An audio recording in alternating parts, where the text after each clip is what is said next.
I apologize for interrupting. Good evening, everyone. Good evening.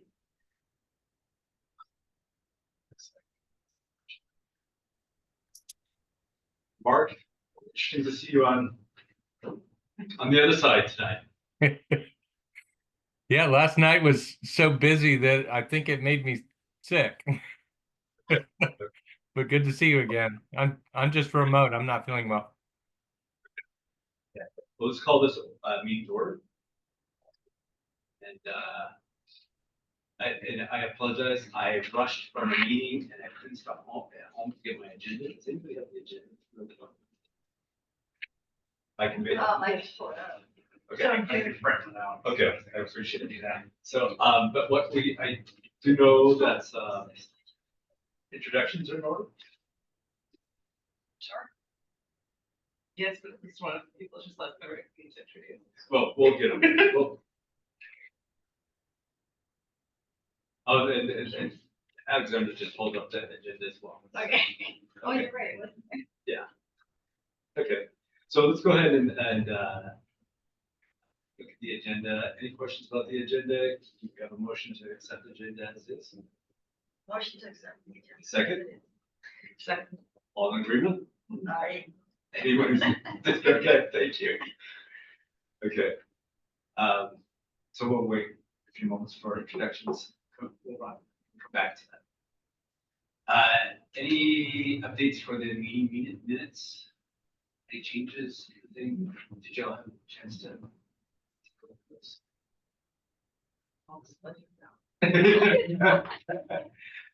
There wasn't that much on it. You looked at it. Okay, good. Yeah. You have good eyes. Thanks. Mostly when it comes to my name. Oh, sure. Probably quoted. Okay, so do we have a motion to accept the minutes? February, or excuse me, the January minutes as written. Motion. Okay, second. Thank you. Thank you. All in agreement? Okay. So the question that we want to start out with this evening is what's on the top of your mind since the last meeting?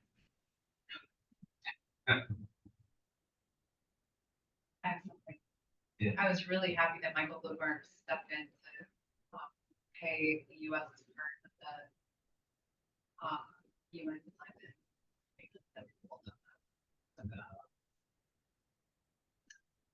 I guess he did that during the first Trump administration too. His philanthropical group paid for some of it, but I think he just committed to all of it in January. So the whole part in the The United whole States and would have. Obligation. I didn't know that. Wow. Nice to have all that money. It's, And do good things. it's making a difference. On Yeah. both sides, all sides. Well, I've been thinking about beavers because I finished, read a book about beavers and I went to see Graceful beavers, Graceful Park beavers. And it's just an amazing thing that we have beavers in our town. Did you see them? I saw the lodge. No, it's all iced over. So I wondered how they popped their head. I thought they Where were is it? Graceful Park. I didn't know that. They had the pond that used to be about as big as this area right here is maybe quadrupled. And they have a dam and they've gotten a flow. Somebody's put in a flow, something or another to keep leveler, flow level. And there's a big lodge and it's just kind of exciting, wonderful. Hmm. Yeah. We're gonna have somebody come and talk. Send me out. Here's somebody from Beavers. Have you seen the research on how mountain beavers are vital to the environment? That they help the Or regular. excuse me, not regular beavers. Yeah. Regular beavers are not big. Yeah. Yes, I just read a book called Beaverland, which is everything, Uh-huh. everything you want to know. And I'll never remember. No, it's through a lot. Everything. I didn't need to. Welcome, Jan. We're just sharing what's at the top of our minds since the last meeting. What else? I've been distracting myself with this online class that Carl Bergstrom, Jim and Wes created, ready to free. It's on AI and ChatGPT. It's just sort of an introduction to it. And I keep thinking you think called Modern Day Oracle or Bullshit. Oh,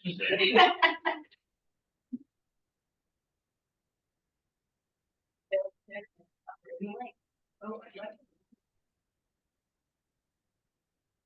So maybe this is a good point to also look and send that to me as well. Introductions. Would you like to? I'm Nancy Bagby, senior planner. Welcome. Thank you. I'm David. I'm chairing this. Go ahead. I'm Stacy. I was an alternate, and then I was brought in a couple of meetings ago, so I'm finally feeling comfortable. Everything. What else should I say about it? It's just great having you here in person. Thank you. Yeah. I actually serve on the tree board. I got connected to all these lovely people. But I'm Victoria. I serve on the tree board as well. I'm Mimi. I serve on the Climate Action Committee. That's it, right? Sure.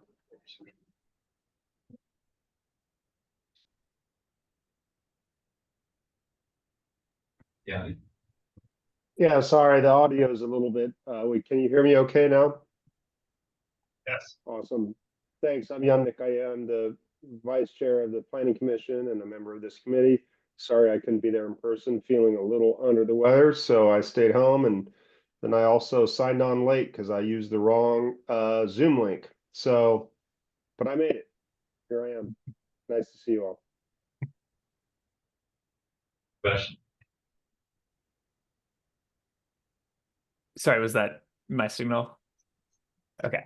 Hi, everyone. My name is Sebastian Espinosa. I'm a climate and sustainability analyst here at Cascada Consulting Group.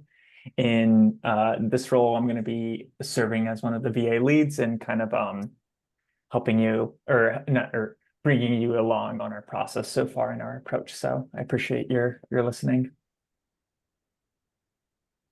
Seb, and maybe I'll introduce myself because I think Stacy, I haven't officially met you in person. So I've been emailing you a bunch. It's nice to officially meet you virtually.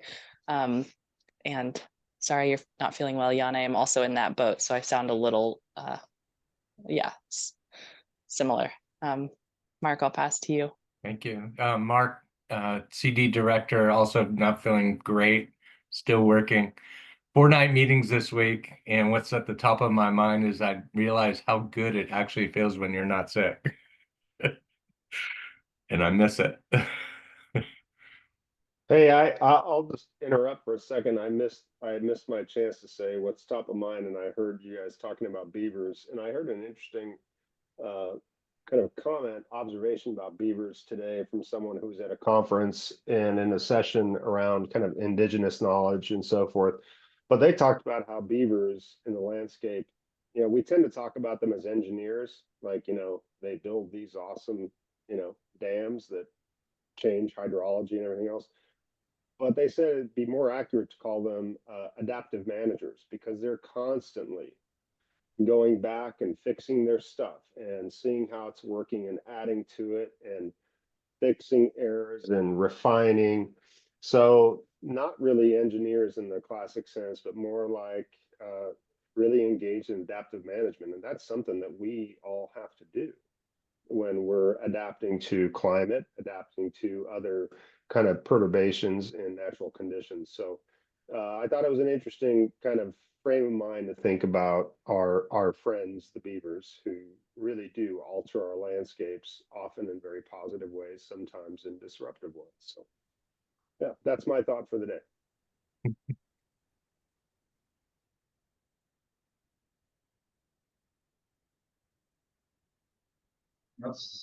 Anyone else have anything to say? We'll move on with the agenda item. Full business. Okay, Alexandra. Awesome. Thanks, David. I'll go ahead and share my screen and then I'll pass it over to you, Seb. Okay, where's my screen share? Okay, great. Yeah, so just for context for our evening tonight, I asked Seb to join and talk through both the climate impact summary, which we briefly introduced. If you'll rewind your memories back to, I think, the November meeting, we started talking about the climate impact summary. Well, now we're coming back. We shared a draft of that document with you all last Friday. So we'll talk through that and start to introduce this idea of a vulnerability assessment and talk through how the climate impact summary relates to and supports the development of that VA. So we have about an hour for this agenda topic, and then we can definitely flex and go longer as needed, but I want to make sure we've got lots of time to answer any questions you have, since this is a good foundation and introduction to the vulnerability assessment. But with that, I'll turn it over to Seb, and I'll just let me know when you want me to advance slides. Yeah, thanks everyone. Alexander, you can go ahead and go to the next slide. First of all, again, thanks everyone for having me. I'm excited to be here and to be sharing sharing the virtual room with you all. So as a reminder, I understand that this is a bit of a refresher for you all, but as a reminder, the climate impact summary was developed to identify historical and projected climate impacts in order to support the climate gaps and opportunities assessment of Lake Forest Park's comprehensive plan and to inform the climate vulnerability assessment. During this process, we assess climate change impacts, including evaluating their effect on a variety of assets, drawing from relevant plans, policies, and resources. Use best available resources to identify key Lake Forest Park climate hazards and trends, and link community assets with anticipated climate impacts, summarizing findings and identifying the climate exposures to Lake Forest Park. Slide, please. So, as you may remember, the preliminary climate impacts findings were shared with you all during the last meeting, where we identified the four primary categories of climate impacts and associated sectors and assets that may have been affected.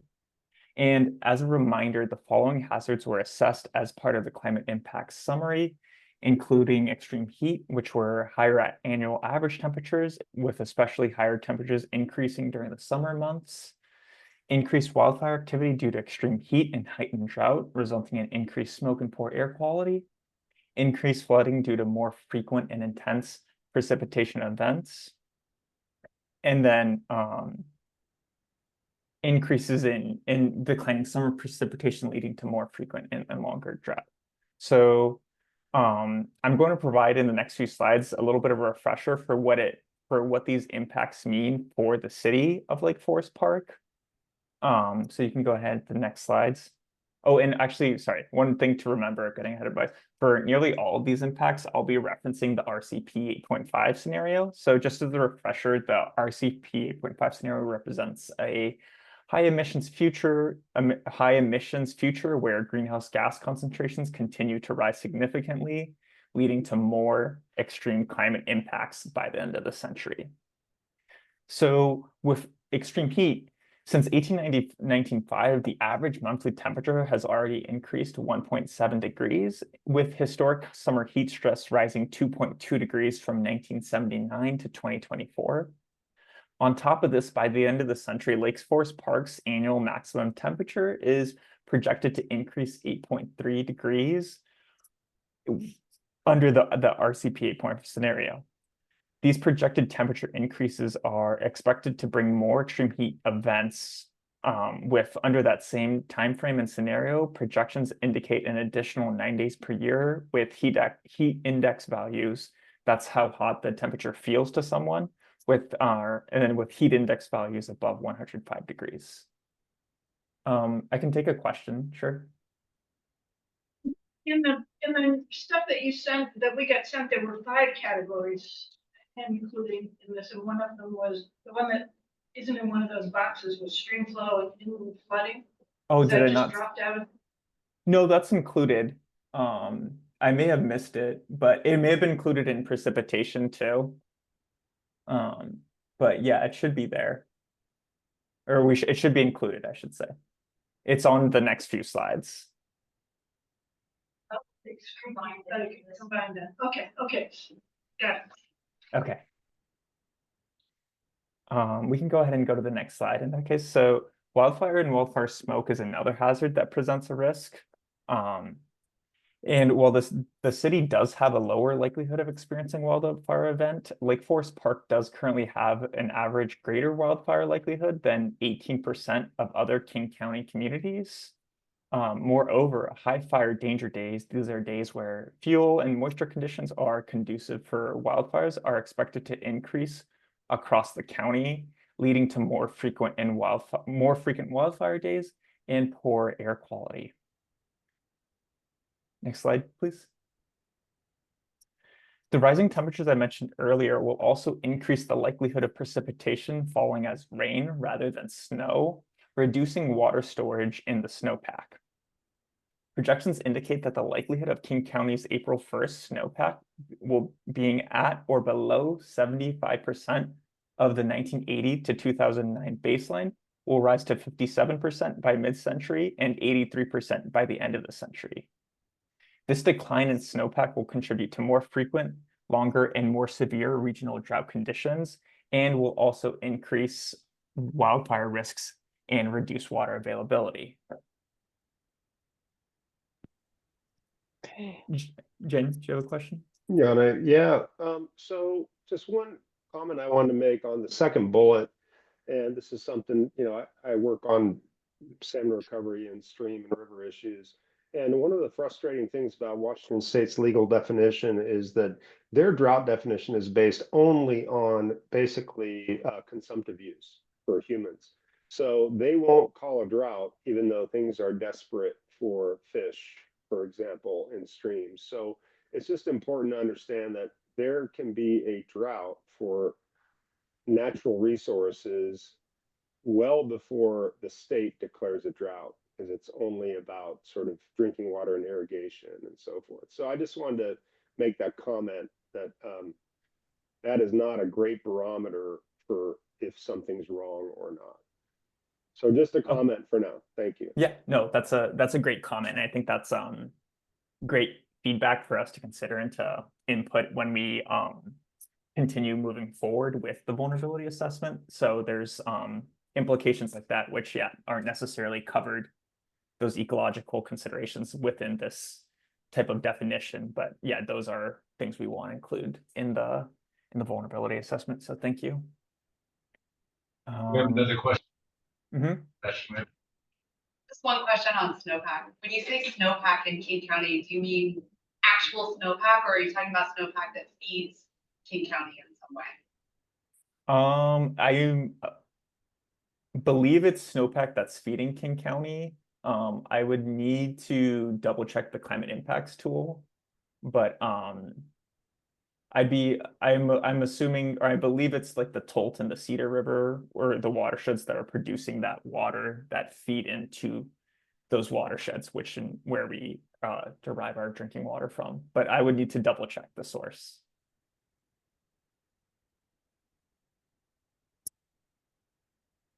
Cool, excellent. Do you mind please saying along to stream flow and and flooding? So as I mentioned, projected precipitation changes are expected to vary seasonally.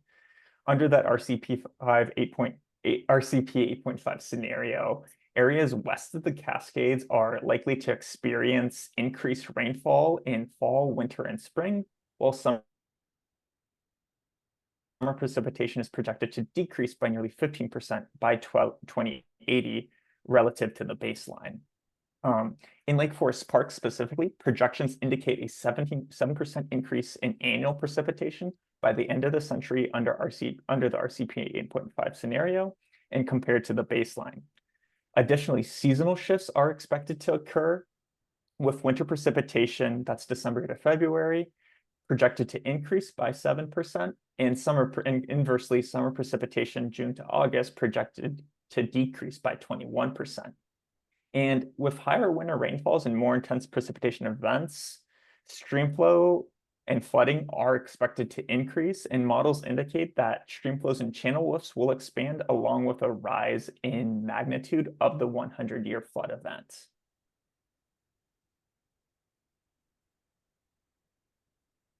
And we can go to the next slide, please. So, and all of this kind of ties us, the climate impact summary, basically what we learn and what we gather, this feeds into the climate vulnerability assessment. And we can go to the next slides, please. So using the results from the climate impact summary, we will assess the city's vulnerability to these impacts through the climate vulnerability assessment. And in this case, vulnerability refers to the susceptibility of a system to harm due to exposure of environment and social stress, combined with its capacity or lack thereof to adapt. Okay, next slide, please. So how do we define climate vulnerability? So in this case, our framework quantifies vulnerability by examining two key factors. Exposure, that's the degree to which a system is exposed to a climate hazard. So for example, coastal areas projected to experience sea level rise will have far greater exposure to coastal flooding than inland communities, excuse me. And then sensitivity, the extent to which a system is affected by climate change. So for instance, older adults or older buildings or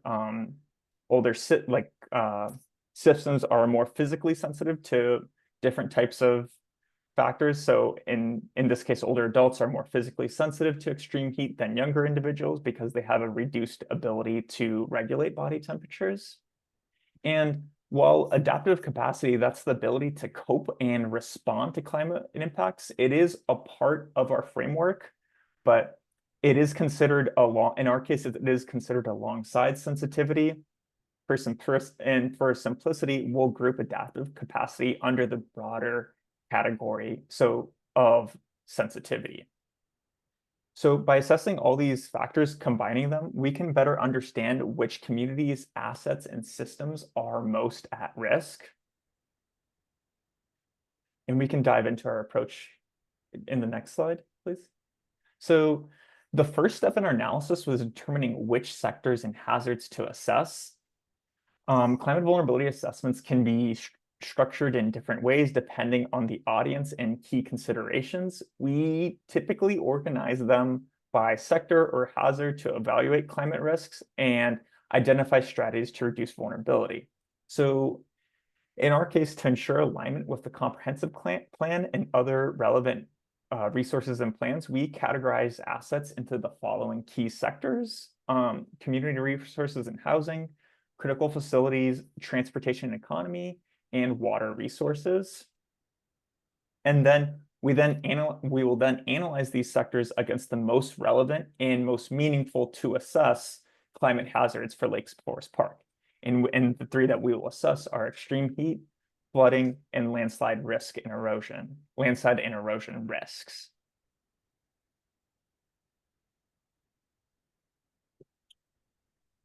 So basically how we'll go about doing this is once we finalize the assets and sectors, we'll conduct an exposure and vulnerability rankings. And for exposure, we will spatially map assets against we will spatially map city assets against each climate hazard to determine their level of exposure. And for sensitivity analysis, using plans, resources, and the CPAT's knowledge and local expertise, we will qualitatively assess how sensitive each asset is to these hazards. In other words, if an asset is exposed to a climate hazard, can it still function or remain accessible? And on top of this, after every sector, after we assess both the exposure and sensitivity of all the sectors and assets, we're going to bookend each sector with a community implications. And what that means is after completing the exposure and sensitivity assessments, we'll analyze the broader community-wide implications focusing on how these risks affect residents' well-being and quality of life. And for an example, if a fire station has high exposure to extreme heat, we can assess the cascading impacts on things such as emergency response times, firefighter safety, and community resiliency. And what this does is that by understanding these risks, we can develop strategies to strengthen community preparedness and long-term resilience. So, Sebastian, before you move forward, Yeah. I think a question Sure. as you're covering this. So if we could just pause occasionally and see. Yeah, oh, I think- yes. My question is on the next slide, actually, I saw a sneak peek of it. So, Okay, I think it's on the next slide. okay. Yeah, and maybe I'll just share for context, we have about three more slides, excuse me, and then we'll like pause and check in and we can go back and revisit any slides as needed. We know we're throwing a lot at you, so thanks for bearing with us. Okay, Seb, I'll go to the assets. Yeah, and sounds like people were curious to see what those assets would be that we would be assessing. A lot of these are based off, like I said, we looked at comp plans and other relevant plans, and also are based on data availability. But for your reference, these are the city assets we will assess for exposure and ask for your help in determining their sensitivity ratings during the next meeting. So these include community resources and housing, parks, natural areas, low-income housing, senior housing, urban paths and trails, tree canopy, critical facilities, including libraries, police stations, fire stations, town hall, substations, and schools, transportation economy sector, so that's major arterials, bridges and culverts, bus routes, small businesses in the city center, and then water resources, including stormwater facilities, reservoir, water storage tanks, and wells. So, and as I mentioned during our next meeting, our vision is to qualitatively assess the sensitivity of these assets. For many of the assets, we can use plans and other resources to get an initial finding or initial rating, but we will be looking for your help in confirming those findings. And these are examples of prompting questions that we would ask you to consider during that phase of the project when we get to that meeting. So what is the criticality if this asset fails? So something like a hospital would have very high criticality if that were to fail. And then if an asset is exposed, will it return to its normal function? So a good example for this is like a road. If a road is flooded or inundated by severe precipitation, likely that road, there could be some damage, but it can return to its normal function once that flooding recedes. If there's any redundancy within the assets or sectors for things like emergency evacuations or major arterials, are there alternative routes? What are the building materials and what are the building codes? What is the age for some of these buildings that we're looking at? Do critical facilities such as the police station or the fire station have backup power generation? So this is just to give you a sense of how would we be drawing these initial sensitivity ratings, and then what questions we would be prompting you to try to get you to try to confirm our findings with you all. And slides, please. So, and then what we're hoping to get out of this for this output of the CVA to inform the climate element. And we want to do this by informing us, it will do this by informing us about specific communities and locations that will likely experience climate impacts, and by using future projections to understand impacts, but not understand future impacts, not only historical data, and illustrating holistic and overlapping impacts of climate change. And as of right now, we're going to consider much of your feedback and whatever other comments or questions you have, and try to implement that into the report, into the drafting phase, which we are currently at. And then, as I mentioned, phase and kind of integrate that feedback into the climate vulnerability assessment report. Next slide, please. And by the next time we see you, which is in March, we will have completed our hazard analysis mapping of those climate hazards we talked about and present those results to you then. We're also aiming to have the preliminary asset sensitivity ratings completed and confirm those with you all. You can get the slide, please, Alexandra. Great. And at this point, it sounds like there's some questions that we're gathering while I was speaking. We can go ahead. We have a couple prompting questions, but I think at this point we can go ahead and open up for general questions or comments about the approach. Yeah, great. David, do you want to start in the room? And then I see Yane's got his hand up as well. And I can go back to this methodology slide. But yeah, go ahead, David. Let's start with Yanni, actually. Okay, thank you. You know, the one, I know it's mentioned maybe once in this presentation, but the one asset that I think we actually have significant vulnerability that isn't really called out very well is sewer lines. So I don't know if that's either in the water category or it's in the critical facilities category, but it just seems like it's missing. And the reason I bring this up is we have two very significant regional trunk lines of sewer, untreated sewer, that run through our town. One that runs northwest to southeast down Perkins Way or underneath Perkins. And that is that's an avenue that has frequent, there's slumping, it runs right along a creek. The reason they put sewer lines along creeks is they're following gravity, right?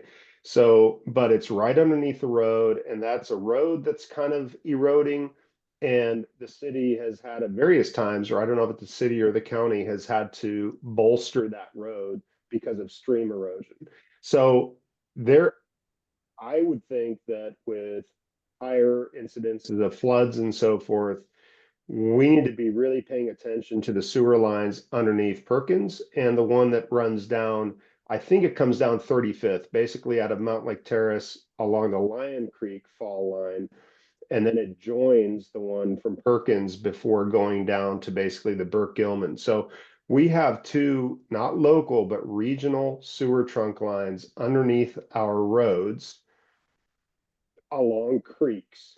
And I just think that's something we should look at. Now, the sewer lines are not ours per se, right? It's King County Wastewater Treatment Division that is responsible for them, but I think they should be included as vulnerable assets in this discussion. Thank you. Yeah, thanks, Yanni. That is helpful information to hear. I think that is something we can consider adding. I think that's would help filling out the water resources sector. And just to confirm, you said there's two lines specifically that you think are going to be most vulnerable. That's one. Is it Perkins with a P? Yeah, Perkins Way. Okay. Basically, the trunk line comes all the way from, those of you who live in the area know where Home Depot is. There's a big kind of pump station up there, and it kind of comes down southeast out of there. And then it's right underneath, it's actually underneath my street, and then it's underneath Perkins, all the way down the creek corridor, right through that steepest, most, erosion vulnerable section. It is right next to the creek, right under the road. And the other one comes almost directly north to south out of Mount Lake Terrace along about 35th Avenue-ish. And then it joins this other one down kind of near Grace Cole, I think. I'm not exactly sure where it joins, but anyway, point is, I just don't want to forget those assets, because when sewer lines go bad, everybody notices, and it's a big deal for both aquatic resources and obviously for human health. Sure. Yeah, thanks, Janet. And then one follow-up question.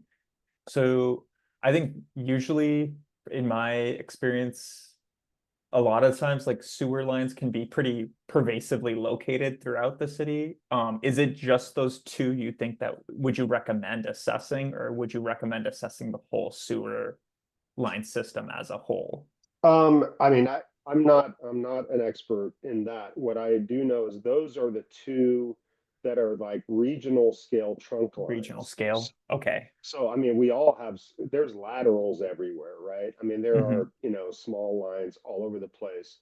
But these two are bringing waste from, you know, our communities and others, Mount Lake Terrace, Shoreline, and so forth, through our community down to basically the Burke Gilman Trail, because that's where then it starts heading south towards Seattle, right? Okay, So so I raise those because they're big ones. sure. I don't know the diameter. I could probably find out pretty easily, but they're big lines as opposed to like little ones serving a cul-de-sac or a Yeah. home. These are like, I'm gonna say they're probably at least 3-4 feet diameter sewer lines. Okay, yeah, that's good to hear. I think we can definitely add those. I think that's a great idea. I think whether hopefully I believe there's a layer on the King County website that has that those stormwater line or those, excuse me, wastewater lines.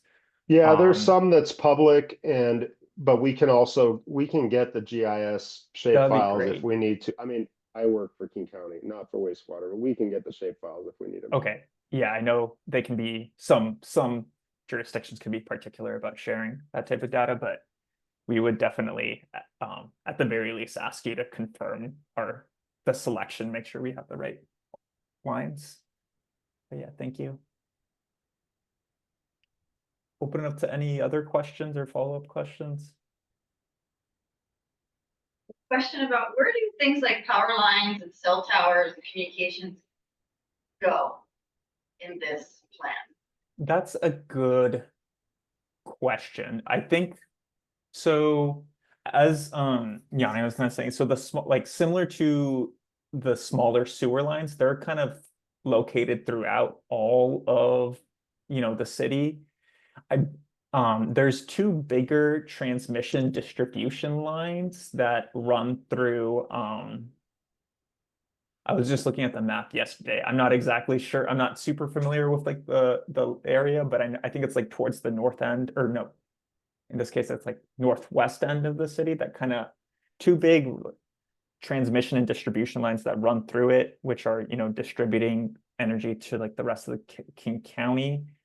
We are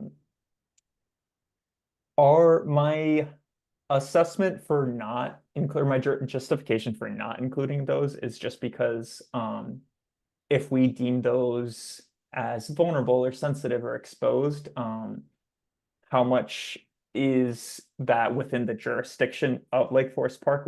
How much would they be able to control? We understand that they're in some of these other cases, like it is helpful to know, like with bus routes or bus stops, even though that's under the jurisdiction of King County Metro, it's still helpful to know.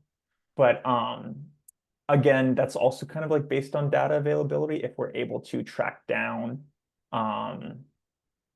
those power lines, and it's also somewhat of a similar issue for cell towers. I haven't been able to find a good cell tower source, but I would assume, or to answer, I guess, your question, critical facilities, those would fall in critical facilities, and based on availability or based on considerations of what, you know, what narrative does that tell, we tell by including those, and we can keep in, you know, there's community implications, right, for all of these. So you know, the power lines will obviously, that if there's power outages, that would affect you know, obviously all like a large part of Lake Forest Park, but that doesn't necessarily mean that those outages are stemming from those lines coming from within Lake Forest Park, if that makes sense. I guess the question is, how do you wrap in the, you know, the impact that power lines being taken down by our trees have, you know, on, that's a vulnerability. Sure. Yeah, I think that. So how Sorry. where does that fit into your assessment? Yeah, so I believe what I heard is you just want to know, like, how do those outages fit into the assessment? So for right now, not right, but from my understanding, I think, you know, if outages occur, right, and if that does occur from like a fallen power line or a tree branch or something like that, that's going to have huge implications to several of these sectors, right? Like critical facilities, you know, police stations, fire stations, all the schools, libraries, like they're all going to be experiencing outages, and same with the community resources and housings. And those are all going to have local effects on the rest of the community. So, you know, if the fire station, you know, if they're without power or something like that, you know, that's going to have implications on emergency response and emergency demand, similar with police stations. And then, you know, libraries are also resources, right? Schools are resources. Schools can serve as cooling stations if it gets too hot. And, you know, if the power does go out or if the outage occurs, like it prohibits access to those assets for community members across the city.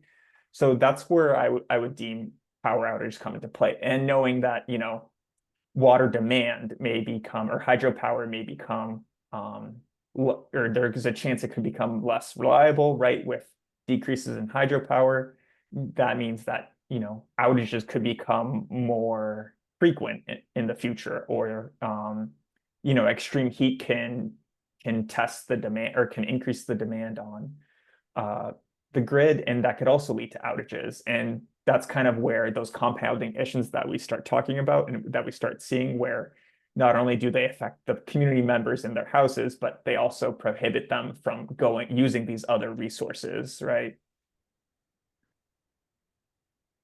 Trying to figure out where it fits in, where it all ties together. But the question be answered, because I'm not clear about if it fits on, where does it fit up I here? think what you're saying is it's not an asset, it's the connector between assets, basically. Yes, it's one of those kind of cross-cutting impacts that, you know, if a power outage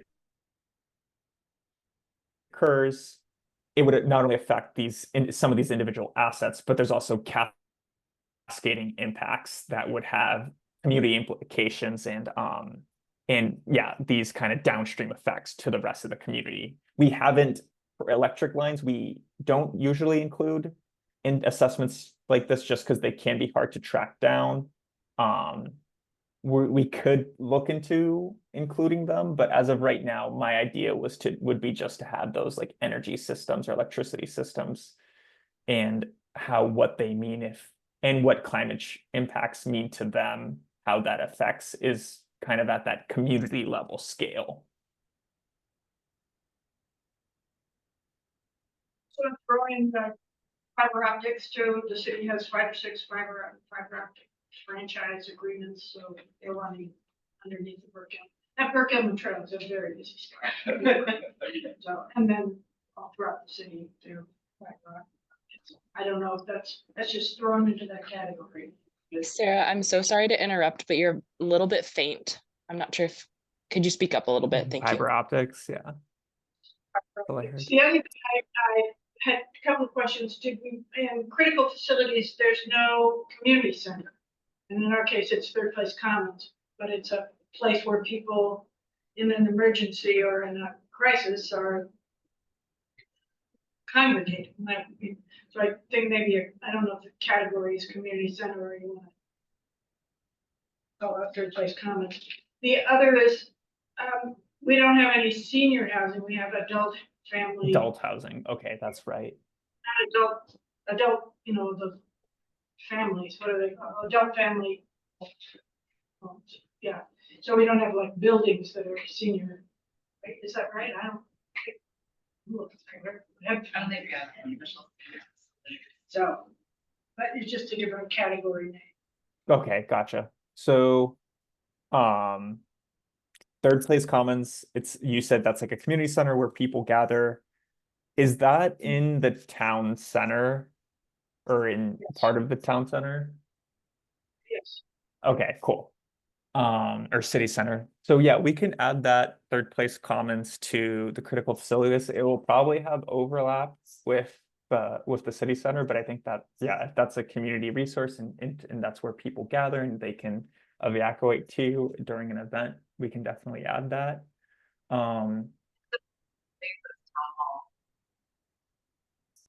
Sorry, Different buildings. Yeah. then the town hall. assume that's Yeah. at City Hall. Mhm. It's built. This building. Okay. And then I believe the other question was on senior housing. It sounds like I guess I was under the impression that adult or senior housing would fall under adult housing, but is that not the case to all your knowledges? Feels like senior housing is something people want and we don't have, Gotcha. but we do. Right, is that, I don't know, it's speaking. My understanding is we have small scale adult care homes, Adult but we care, don't have like senior living Yeah. facilities. We don't have a shack Retirement, complex, retirement. retirement communities, Yeah. any of that. And that's Assisted just the living. categories, it's just the term, it's not the name. Okay. Look at- And then I guess that brings up a good follow-up question. Are there from, I tried looking around. I didn't see any hospitals within Lake Forest Park boundaries. Let me know if I'm mistaken. I didn't see any like urgent cares either. Are there like any other medical centers or anything like that we could try including? Or medical services? Focusing, we think the answer is no. But, I was at urgent care on Sunday. There's not one in Lake Forest. but what's it's next to the, wine restaurant down Sizzle First? On your way, there's like a new,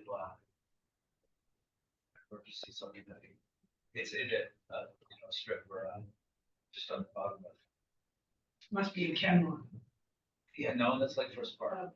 Yeah, Kimler's just Hawaii? right across the way. Oh, down there on Lake City Way, Yeah. whatever it becomes, follow. Right. Okay. Yeah, anyway, I can figure that out. I don't think it's. The other thing that I had a question about on here, and it may be included under city center or businesses, is access to food distribution. As far as I know, we only have one grocery store. And when they have prolonged power outages, it gets a little dicey. Interesting. And it is in the city center, it's in town center. But wasn't sure if that food distribution was something that should be called out specifically. Sure. Is it the Albertsons? Is that what you're referring to by chance? Yep. Or Yes. okay, gotcha. And there would be no other the grocery store or anything that you know around? Quick way for people that live over there. Which isn't in Lake Forest it's not. Park. No, right, no, it's Yeah. not like First Park. There are plenty of grocery stores around Lake Forest Park, but not in Forest Park. Okay. In that case, again, it's within that triangle I'm kind of looking at of the town center, excuse me, city center, but we can, yeah, so we can add that, consider adding that to I guess we may have to think about if that's considered a critical facility or a community resource, or under economic, but we can make a note to see where we can fit that in. I know from my elderly in-laws, it was a critical situation for them because they don't drive that far anymore. Yeah. Absolutely. Yeah, if it's icy or roads are bad, if you're down here by the water, getting up to that thriftway or down to Fred Meyer or up to QFC is quite the haul. I do have to ask of everyone, would we want to include streams? Because I know that there are certain salmon bearing or once was salmon bearing or soon to be salmon bearing streams that are very important to certain, people in this community. And if these streams are impacted by flooding or whatever the case might be, it takes something to get them back to the condition that they need to be in bears during the salmon. Maybe calling it out with parks and natural areas, say streams, parks, streams and natural areas. I just know that there's That- certain that groups word that is there. say Yeah. that Yeah, I think yeah, the idea of including in parks and natural areas is something we can do. And we can right, there's gonna have the creek is gonna face a lot of those impacts, right? Like increase in stream temperature, and it can flood, and it can also go through low flows. So, and just to be clear, just to make sure I'm understanding, it's Creek and is it McCleary Creek? Those two?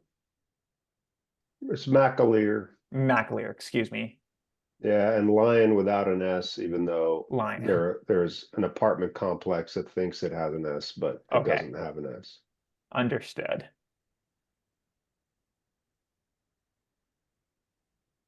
Okay. Other questions, are there questions on assets or are there additional questions on? Or-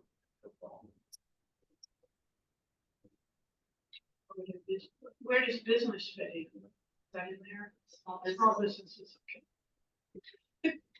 Well, I had a question that sort of precedes this. In terms of the analysis, it goes way up, it goes out to 2100, right? That's a really long horizon. Is that going to be included in the report? Is the horizon where we're looking at the changes? Sorry, do you mind repeating the question one more time?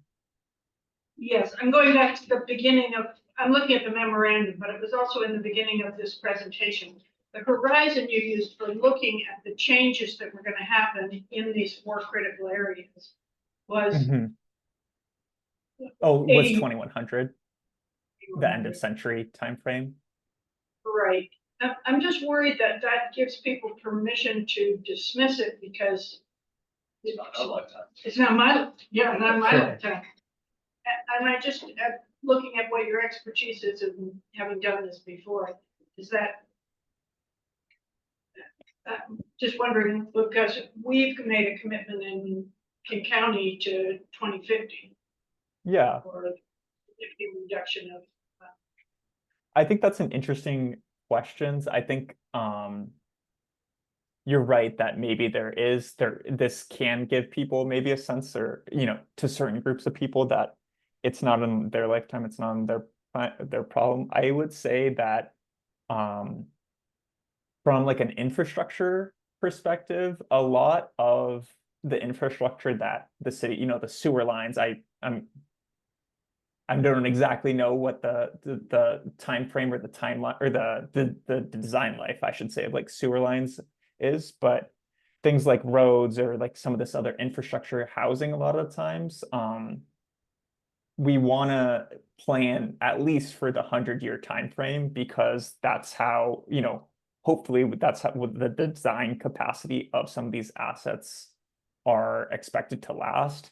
And if they're not, we want to, like, if a bridge is very out of date, right, and we know that bridge is going to be exposed to flooding in some way, which could lead to erosion or scouring, we want to make sure that that is that would be a consideration for that bridge. Let's say that is on the older side, we want to make sure that it's updated, or it is the bridge is either replaced or updated so it can withstand some of these higher, which I know the stream flow or the precipitation, those are on the 100-year level, that it can withstand those. And right, I know it's 100 years, but we can still see changes up until that 100-year, like they're not all going to occur towards the end. But so I think the 100-year is more of a kind of just to ensure that we know it can withstand to the most severe of those impacts. It's also why we choose the high emission scenario, because we want to kind of plan for that ultimate or that worst case scenario that we're expecting, which is why we choose the 100-year scenario. But I guess there could be a sense, depending on how we tie it in, there could be a sense of, hopefully not, but somebody could interpret it that way, where it's out of their lifetime. Alexandra, I'm not sure if you have anything to add. Yeah, I think I'll build on what you shared, Seb. I think, Sarah, in terms of like how we communicate to like the broader community, like we want to be very clear that like this, like we won't be using terms like RCP 8.5 in public facing documents. Like that's like for you all, it's part of this more kind of internal to the CPAT and city staff climate impact summary. And so when we get to the vulnerability assessment piece, I mean, ultimately the the point of this process is to inform policy development, right? And that policy development should be aligned with those goals that are speaking to the 2050 target. So, and from an engagement perspective, we're also going to be doing our best to make sure we're not like letting people off the hook or letting them think that that you aren't experiencing climate impacts now, because you already are. We are. So hopefully, does that answer your question, Sarah? Yes. Okay, great. Are there other questions about either the climate impact summary or the vulnerability assessment? But what, can you just review what are the next steps? Yeah, I'll go to Yes. that slide, Zeb. Yeah, so our next steps for us for now are beginning to, for us, Alexandra and I, is to begin mapping out those the spatial extents of those hazards and crosswalking them with the spatial locations of those assets that we've decided on.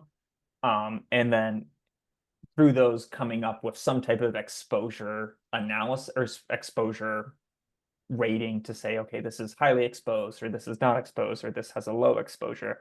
And then additionally, what we're also going to be doing concurrently with that is beginning to using some of those things we were just talking about, like design life or quality or AIR codes, and using those to assign us an asset sensitivity rating in terms of where we will see you next. We would want to present those hazard maps to you. And then we would also kind of get a confirmation with you all about, oh, if, you know, the small businesses have, you know, highly sensitive, or if it should be more like moderate sensitivity, or just confirming those sensitivities by kind of asking those questions that we've kind of already begun talking about now. But that's specifically where we would ask for your next input as far as the VA goes. Yeah, and maybe I can just share, I'm going to jump ahead in my slides to this. So we're going to come back. So Seb will come back. Oh, wait, where's my cursor? To speak. We'll have a touch point with you all in March about the VA. It'll probably be a shorter, just kind of an update. And then to Seb's point, speaking about the sensitivity ratings. And then we'll keep working and developing the full vulnerability assessment, and we're planning to bring that to you back in, bring that back to you in May.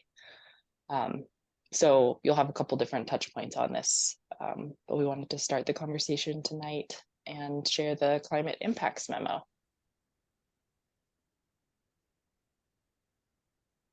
I can check for understanding when you mentioned one of your steps is going to be, I think you used the term crosswalking the hazards and the assets. Am I correct in interpreting that as literally going through and seeing, like, is the fire station at high risk of flooding due to its physical location? Yeah, due to its physical location or proximity, you know, coming up with some type of like heat index, knowing where urban heat island is going to impact, or, you know, using spatial for flooding and landslide hazards and erosions. It's easier because we have spatial layers for those. For heat modeling, we have to model our own land surface temperature, and then through that we can determine, like, statistically where the hottest parts of the city are, and basically that's how we would crosswalk it. It would be like you said, the Albertsons is in a hot part, or the town center is in a hot part. It's in a flood zone, kind of assessing the level of exposure through there. Thank you for clarifying. And Steph, can I ask quickly about the tree canopy? How would you go about that assessment? Are you just going to be looking at sort of coverage and then types of trees that are likely to die by increased exposure? Yeah, that is a good question. I think as of right now, we kind of have a couple different types of spatial data types as far as the assets. We have points, and then we have polygons for some, such as like the town center, and then like lines with like as the sewer lines. I think tree canopy, that's something we've made a request of the city to get a layer that represents that. So I'm still curious to see what that layer looks like. My guess is that it would be kind of similar to it would be a crosswalk knowing, oh, if hotter parts of the city overlap with certain levels of tree canopy coverage, or if there's flooding or landslide or risks that overlap with the tree canopy layers, we would assess it that way. It may be in terms of like what type of tree, like that's a little bit more involved. But we could see ways to include sensitivity for the tree canopy cover, but Yeah, I mainly. mean, Mhm. sorry, so one thing you could do is reach out to our urban forest planner. I think she probably has a really good sense of what our tree canopy is. And Okay. provide on specific like sensitivities for our particular tree canopy. Yeah, that's a Sta- great idea. Stacy, are you referring to Drew? Oh yeah, reach out to Joe. Yeah, we Yeah. reached out. So I've reached Okay. out already. Great, thank you, Stacy. Okay, Yane, I see your hand up.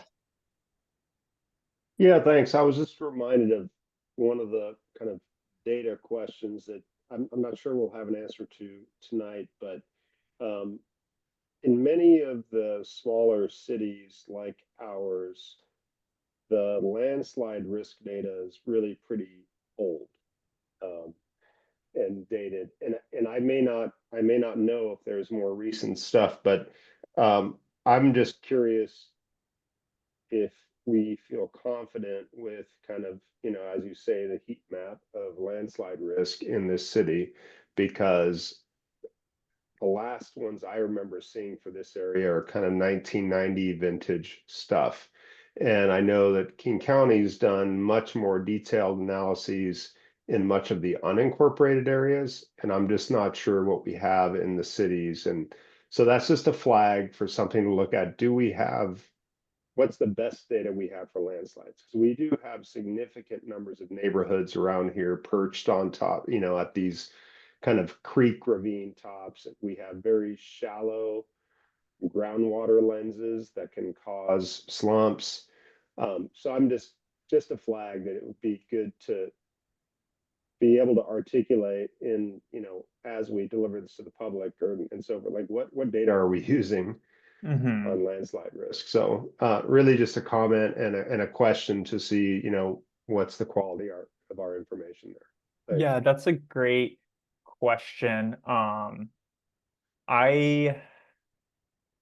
remember we got the erosion, or both the erosion and the landslide hazards area from King County. It's either King County or Washington State DNR or Washington State Geodata. I'm looking at I have the erosion hazards open, and that's 20, looks like it's from 2013, which is a little old. For a lot of these cases, we have to use the best data that's available to us. We can, if we have the feeling, I feel like that landslide hazards was fairly recent. I can't remember exactly when it was, but we can kind of, call out in the climate vulnerability assessments too, that's saying like, here's what these layers are. Here's what they show, but they may not necessarily be fully representative of that risk. And if we really do feel like, there's an asset that doesn't show up as an overlap between the landslide hazard areas, but if there's, we get some sort of indication that there may be, or, if that's a known area among locals that would be impacted by landslides or is at landslide risk, like we can always, mark it as, yes, it is impact, like, yes, it does have some sort of exposure to that, and kind of caveat that in the narrative. This is Mark. The state level OSO, post OSO is available, may not be specific enough for this location. And then about 2018, King County went around to all the cities. I'm pretty sure the data they showed us in Snoqualmie in 2017, 18 was very current and not 2013. So it might be, I think it was associated with the Parks levy and that time period. And so I'm hoping that you can verify that and get that Sure. recent data. Thank you. Yeah, thank you.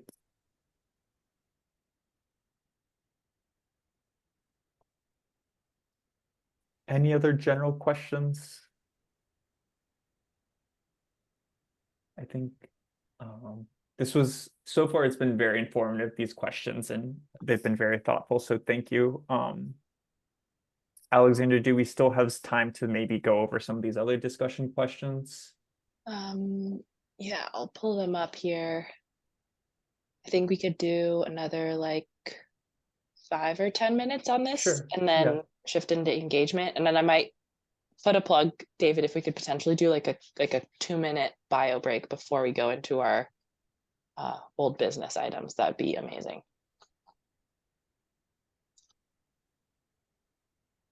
That all sounds good to me. I can, yeah, let's run through these other questions we have. I think we mostly have what we need as far as questions or comments or concerns about the categorized assets or the approach of with the sectors.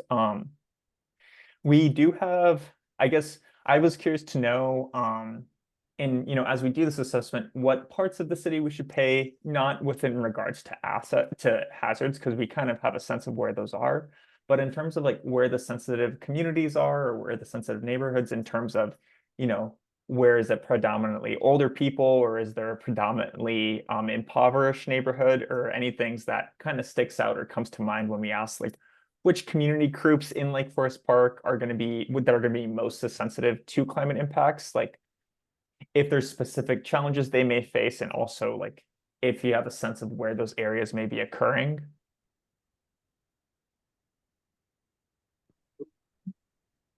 What's the average age of citizens of Lake Forest Park? Do we remember I can. some of the data? Old. All that data is in our most recently adopted comp plan, and there's so many numbers. I do not have it memorized, but there is a graphic for those types of communities that Drew has the layer, and then the data in the background volume 2 would have the most recent data we have. The breakdown by age was every 5 years, and it was pretty roughly distributed. Yeah, I mean, I think that the fewest people of the age group 20 to 24 really had 4% of the population, and the highest age group, which was at 8% of the population, was 45 to 49. Median age, Yeah. median age is 42.6 years. 2022, according to the US Census. One of the things that I've become aware of in the last power outage was the vulnerability of people who need medical attention. So people who are use an electric chair to get up. People who apparently have CPAP machines need them at night. There's sort of a hidden category of people who may be more exposed, more vulnerable. But that's in a catastrophic situation. But also the issues around asthma and for young people, the increased number of asthma, and how we look at that. I don't know if those are vulnerable communities, or what did you say, communities that are sensitive to the impacts. Because they're using gas in their houses, increases that use of that asthma.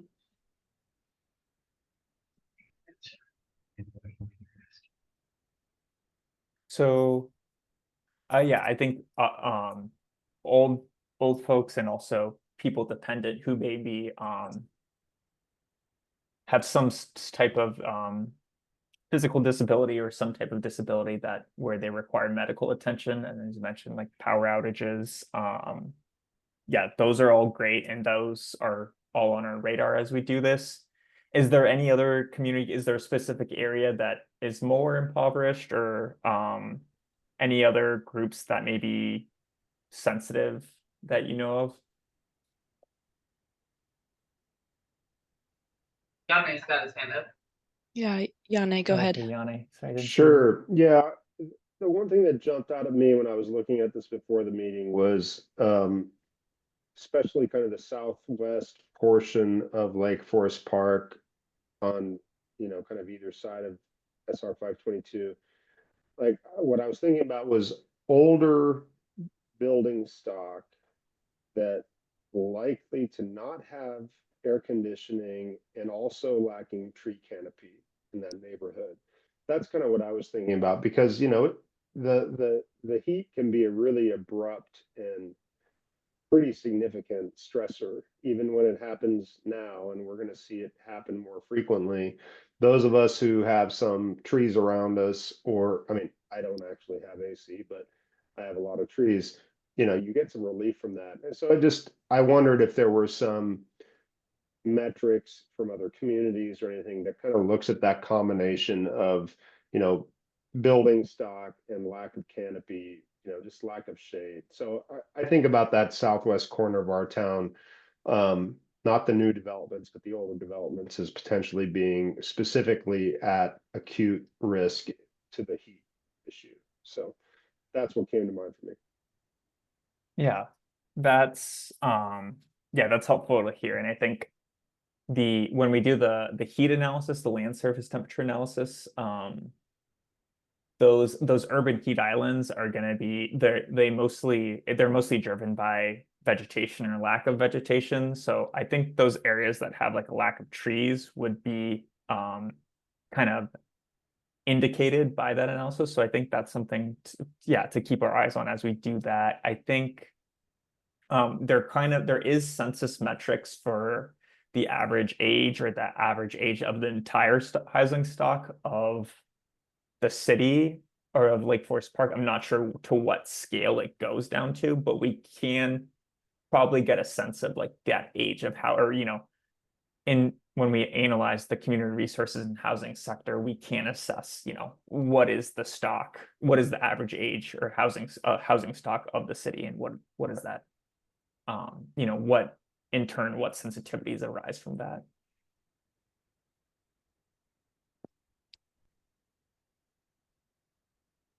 It's 8:12, just as a time check. I just want to say, we also have a very large cemetery. I don't know what that does. Is that anything? You go there, school, right? Except for the crematorium.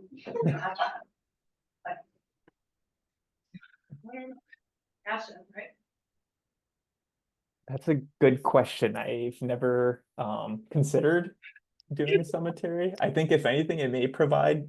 I live right by a cemetery, so I feel like it provides some cooling effect because it's kind of a nice open green space area. But we can take that into consideration. Yeah, I guess just noting the time, and I know Alexandra, we're kind of coming up on that, but Say something related to that. There's the Presbyterian Church. Is that considered? I mean, it seems like it's a place where people could go if they needed to congregate. Is that something that you would include? yeah, or is that a thing? That's a relevant question because we're doing, again, I know we're coming up on time here, but like we did do a similar approach we did do an asset-based approach for another a more rural jurisdiction, and on the asset list, like there were like 20 churches. So I think that's the problem, is that we may get a lot, you know, if we include one church, we'd have to make the justification to include every single one. And you know, I'm not sure. I don't know if there's any kind of like correspondence or if there's any literature kind of showing that like the linkage between like gathering space, or obviously there's cultural significance. We can consider tying that in somewhere maybe not necessarily on the asset level, but within the kind of that community implications, you know, when we assess these cultural resources, maybe. Yeah, and maybe go ahead, Mimi. Sorry, what was that? It just seemed like a place that it's across the street from my house, so it's very visible to me as a place where people gather for lots of different reasons. You know, It also has a preschool. Yeah, it has a preschool. And we are assessing schools and like child care facilities like as part of schools, so it may show up in there. Just Yeah. didn't want to forget it. Sure. Yeah, and maybe I'll just offer that, we're doing our best to include as many assets as we can, but we also, it cannot and will not be fully comprehensive of every asset, just due to time and scope. So like we're trying to walk the balance and, reflecting those things in other ways. I think that's where we'll kind of, when Seb comes back in at the March meeting and then again in May, we'll want to make sure that as you are starting to see like the results and see like the document, that if we haven't actually assessed an asset like that, how can we speak to it in more narratively? Because it's important to acknowledge those pieces as well. Okay, folks. Thanks, Seb. I just want to say thank you for presenting and walking us through that, both for climate impacts and vulnerability assessment. And I'm excited to have you back again in March. Yeah, thanks everyone. Thanks for having me and thanks for listening, for all your great input. Awesome. Quick question, David, are you okay if we do like a quick 2-minute bio break before we go into our old business? Got to refresh my tea.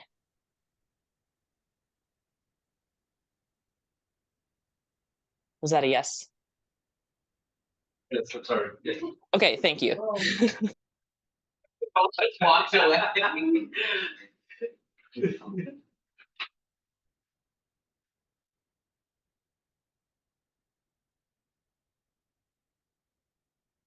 been thinking about, and I don't know where it all fits in here, but there's a program or story on NPR that, the expected projection of migration, even in this country, will impact Lakefront Park.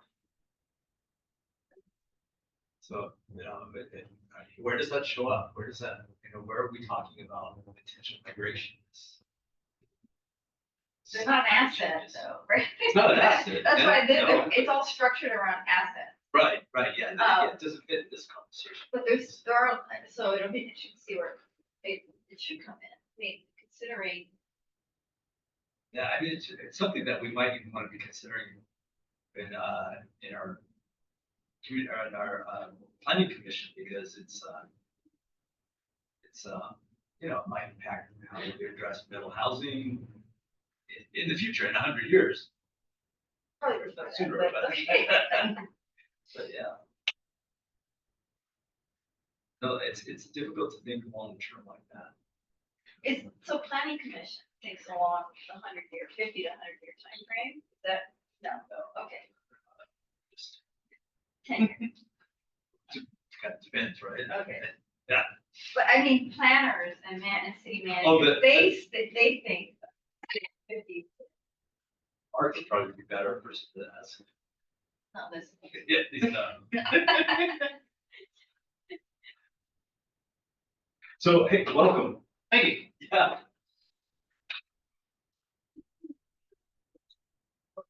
How was it? Get that event, that just did Yeah, that. good. Not exactly. Yeah. Yeah. Okay. Right. So how long have you, when did you start? Yeah. Cause like I only had sort of that first part of what he was going through. Had all that, I didn't have any. Pretty board question. Yeah. Like this. So, one, That was it. so I have this right, This one. but has this one. there been work done to identify the trees? So yeah, most of that's where. But then just There are trees that aren't. defining. All that.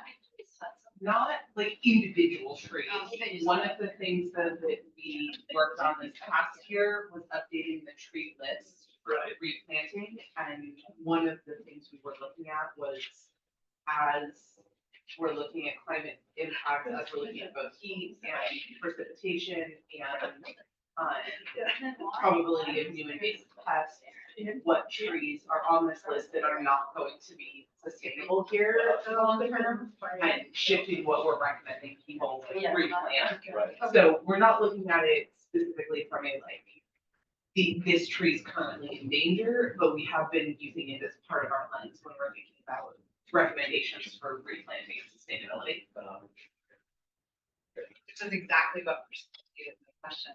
about that, the tree, how they're gonna assess the tree canopy.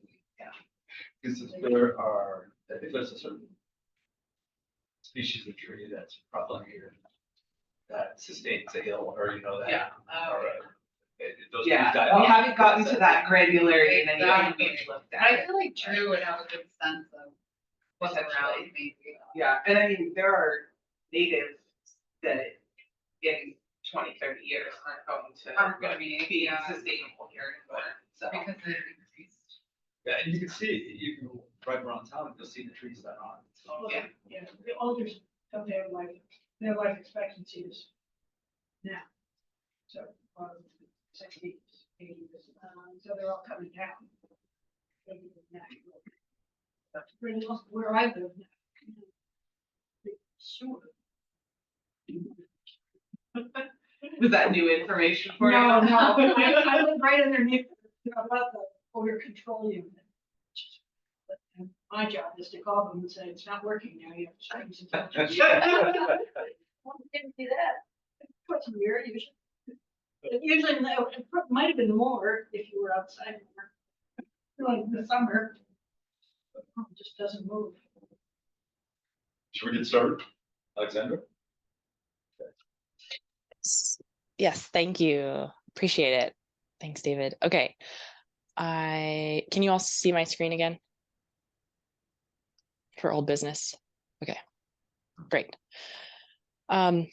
Okay, so now we've got about 35 or 40 minutes left in our time together today. And just to give you a bit of a preview, so we've got two kind of engagement touch points, so we can talk about the survey and the draft survey that we sent to you all last Friday. And then I also have a couple of questions for you all about some group interviews that we're planning. And then after we do those engagement touch points, we'll do our usual reminder of the action items and looking ahead to our upcoming March meeting. So just so you all have a flavor of what content remains, we can kind of divide up the discussion however seems reasonable to you all. And I want to make sure we've got plenty of time for your input here. Okay, so we'll start with the survey. So just as a reminder, this community-wide survey is intended to help us understand the current kind of level of awareness and concern about climate change and climate impacts. It's going to help us understand the top concerns related to climate impacts in specific sectors, and that will help feed into the vulnerability assessment.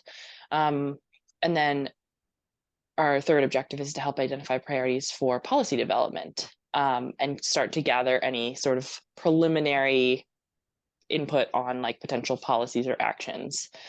And then just acknowledging that the Lake Forest Park community has been surveyed a lot recently. So I think there was a survey in late 2023 related to the comprehensive plan. There was the CAP survey that the Climate Action Committee did. And then there was recently a survey for a levy that came through. And that was just a month or two ago, I think. So we're trying to recognizing that there is potentially some survey fatigue. We're trying to not recreate the wheel here. But we do want to do our due diligence and make sure we're informing the climate element with real-time info. Yeah, go ahead, Stacy. And were you able to, I don't know if they would have been helpful, but looking at the results of those surveys to inform the answers to any questions that you would have otherwise asked on this survey, so you don't have to ask it because you have the information. Yeah, we're trying to not be duplicative. So we looked at the results of both the CAP survey and the comp plan survey, and where you may see overlap, we felt it was kind of important to ask either the question in a slightly different way or to ask it so we could directly have it inform our specific product. Yeah, good question. And yeah, jump in at any point, raise your hands with questions. This is very interruptible hope it's more of a conversation since y'all just heard a lot from Seb. So some survey, yeah, go ahead. Did you receive the feedback from Sarah and Amy? I feel like we've done a pretty extensive review of the survey, and I'm wondering, want to jump into some of the feedback? Yeah, I do. Yes. Let me just give you this. This is like the one other slide I have about it, and then I can share the content. We've already incorporated Sarah and Mimi's edits, and then we got Anne's this afternoon, but we haven't incorporated that yet. So we'll do that tomorrow. But we are, after conversation with the city, we are going to translate the survey into Spanish, just as like an FYI for you all. And then we are planning to do a direct mailer and a post as a postcard to Lake Forest Park residents. Excuse me. And so we're excited about that. And then the planned survey launch date is like March 14th, and that would go through April 11th with like the potential for it to be launched a little bit earlier or a little bit later, depending on timing for all of those translation pieces. But yeah, David, to your point, would it be helpful if I share my screen with the survey questions? Or do you all just want to jump into comments that you had? Well, why don't you go ahead and share it, and then we'll jump in with comments. Great. Give me 1 second while I put this on the right screen here. Okay, so just try to make this a little bit more, a little bit easier to see. So you'll see track changes where we've added additional content or made edits based on your comments, Mimi and Sarah. So thank you for sending those. But yeah, I won't go through it question by question. I'll just see like where do you all want to focus your time and what additional feedback do you have? So question about what is climate change? I'm wondering if there is any link that we can add there for resources or for the research on climate change, like from the University of Washington. Like where can somebody go if they want to learn something about climate change that's based on research? You know, that's easy for that person to find.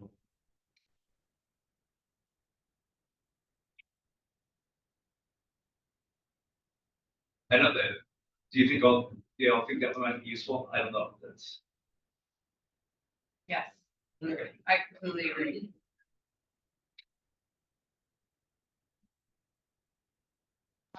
Yeah, Yane, go ahead. Do you have thoughts on David's question? Not on David's question, just a comment. Okay, maybe before we come to your comment, anyone else have thoughts about like adding a link for more information about what is climate change? As long as it's not associated with our 10 to 15 minute estimate on how long it takes, and I have to answer those emails. Yeah, my sense is that maybe that's something that we want to add. And I don't know what we're going to take things up, but I don't think it happens first. I think this whole introduction is, I've said this in my note, is too dense. Sort of like, when do I get to the survey is sort of my response to all this. And maybe there's something that could go at the end. So my question would be, what is it that when you want to get people to take the survey and not just open it and say, too many words here, I'm skipping this. What is the most salient thing that we need to leave in the introduction? Maybe it is a definition of climate change. We want to know what you think about it. But there's a lot of stuff in there that. I mean, you could put a TLDR line at the top that's just like, ready to take the survey now, click here. For more information and context on this project, Yeah. Go read ahead. on. Exactly. Here's the background for additional information. I would click that link for all that. Exactly. but there will be plenty of people who want to read. Yeah. Sort of the reason for all of I would always read, why do you want our feedback? That's something I always require, the why. I did some wordsmithing, Alexandra, that sort of maybe gets it more to the point, and addresses your why a little bit more clearly, but I don't think it's worth it to go into all that now. I'll just send you over my red line and you can adopt whatever you see fit as it relates to the Okay. comment. That sounds great. Thanks, Stacy. And then Yana, I want to make sure we come back to your comment too. Yeah, actually, I just wanted to say that, I'm not an expert in sort of engagement. And with the way this week has been both work-wise and we had planning commission last night, I was only able to skim this stuff. And I just wanted to say I really appreciate Sarah and Mimi's really kind of thoughtful, detailed comments on the survey. And so I appreciate you taking such a good look at it. I totally understand some of the suggestions you were making, and just I'm glad that we have folks with that attention on the committee. So thanks for that.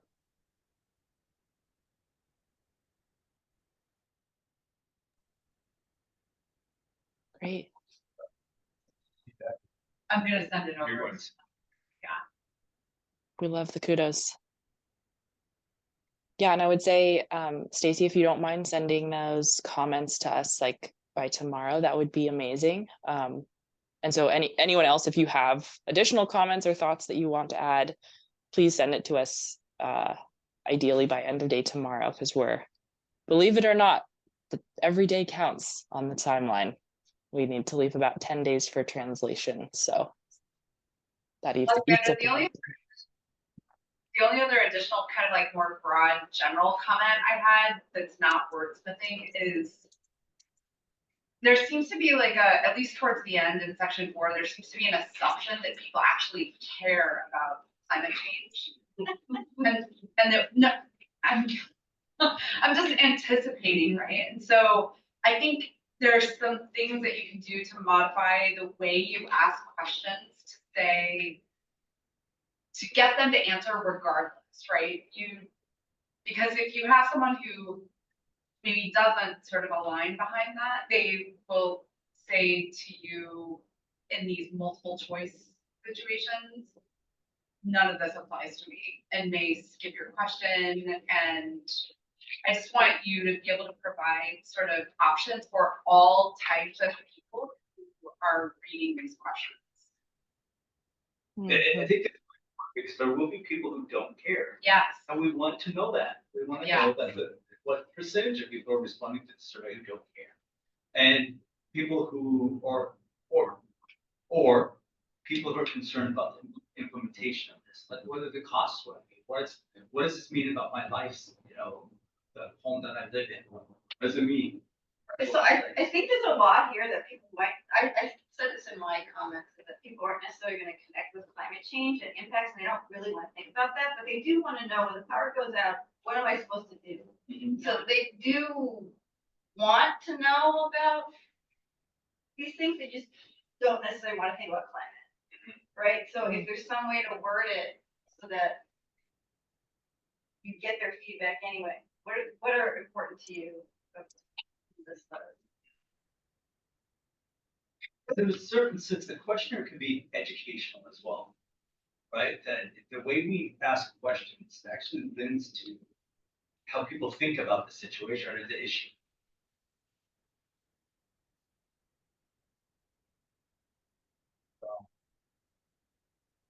Yeah, I think making questions approachable is important. And if I don't care about climate change, I'm not going to get to section 4 of a 15-minute survey about climate change.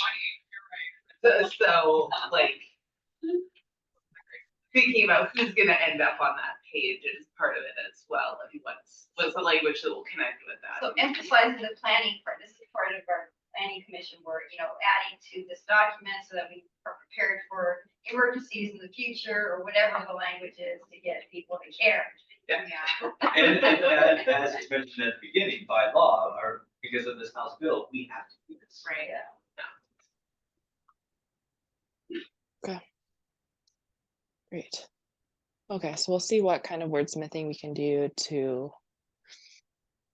to add more understanding about the people who may not care, but also to Victoria's point, if those folks really don't care, are they going to end up in section 4? So we'll try to like walk that line and see what we can do in the next couple days here. We know this session. Can you say that again, David? Sorry, you cut out. It may not be that extreme. That might be that people just don't really understand the impacts of climate change on their particular lives. Maybe they haven't seen it, or maybe they have seen it, but don't understand that it's related to climate change. Concerned in the abstract, but haven't connected the dots to the Which concrete. is what you're trying to. That's what one of the things I was trying to say, was that, the climate part doesn't have to be there for them to care about that list of things. Yeah, I mean, or they believe in climate change, but don't think we necessarily should be doing anything about it. And so in section 4, like for example, question 14, I just put at the beginning, assuming that we should increase our community resilience to climate impacts, what do you consider to be the top priorities, right? Like adding in that assumption so people understand what we're trying to get from that.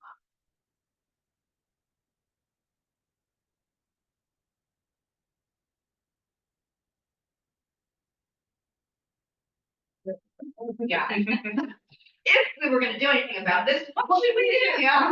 But don't worry, it won't cost you anything. Yeah. And Alexander, just so you know, the questions are great. It's just that we're preaching to the choir, Something. right? So we want to expand the audience and sort of speak about the content or how we're asking these questions. Yeah, I hear that. I think it's I'll speak for myself personally, which is that like we are, walking the line of like meeting commerce deliverables, which is to create the climate element, and like are going along the way are going to do what we can to help like broaden understanding. And like the intro to a survey can really only do so much.